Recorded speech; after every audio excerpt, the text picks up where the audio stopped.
Assalamualaikum warahmatullahi wabarakatuh. Salam sehat. Hai calon penerima vaksin COVID-19. Jangan takut untuk melaksanakan vaksin, ini tahapan sebelum calon penerima vaksin bisa atau memenuhi syarat pemberian vaksin. Sebelum calon vaksin COVID-19 melaksanakan vaksin, terlebih dahulu mendaftarkan diri dengan membawa identitas, tanda pengenal ke gerai vaksin yang sudah disediakan, dan mengisi formulir pendaftaran calon penerima vaksin. Setelah itu proses screening akan dilakukan oleh petugas kesehatan. Tahap screening pada saat sebelum penyuntikan vaksinasi berguna untuk mengetahui riwayat penyakit calon penerima vaksin karena ada beberapa penyakit yang penderitanya tidak boleh menerima vaksin di tahap awal ini. Pada tahap ini calon penerima vaksin harus benar-benar menjawab dengan jujur. Dengan jujur saat screening, maka dokter bisa menentukan aman tidaknya vaksinasi. Pertanyaan mendasar pada saat proses screening antara lain, sebagai berikut. Tidak memiliki riwayat penyakit, pernah menderita COVID-19, mengalami gejala infeksi saluran pernapasan atas ISPA, seperti batuk, pilek, dan sesak napas dalam 7 hari terakhir.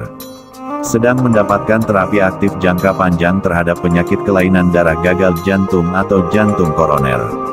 Penyakit ginjal kronis sedang menjalani hemodialisis, dialisis peritoneal, transplantasi ginjal del. Setelah lulus proses screening, calon penerima vaksin masih akan melalui satu tahapan pemeriksaan lagi yaitu: pertama, pemeriksaan suhu tubuh di bawah 37,5 derajat Celcius. Apabila berdasarkan pengukuran suhu tubuh calon penerima vaksin COVID-19 sedang demam yaitu memiliki suhu tubuh 37,5 derajat Celcius ke atas, maka vaksinasi ditunda sampai pasien sembuh. Selain itu, penundaan vaksinasi COVID-19 juga akan ditunggu sampai terbukti bahwa pasien bukan menderita COVID-19 dan dilakukan screening ulang pada saat kunjungan berikutnya.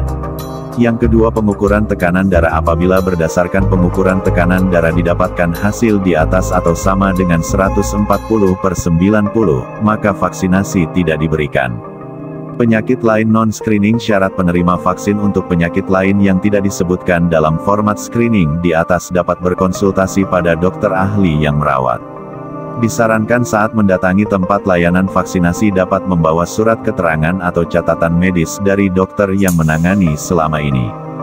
Jadi tak perlu khawatir ya calon penerima vaksin COVID-19, mereka yang mendapatkan suntikan vaksin COVID-19 harus memenuhi kondisi kesehatan yang telah ditetapkan. Bagi mereka yang tidak memenuhi syarat itu, maka tidak bisa mendapatkan suntikan atau ditunda. Salam sehat. Wassalamualaikum warahmatullahi wabarakatuh.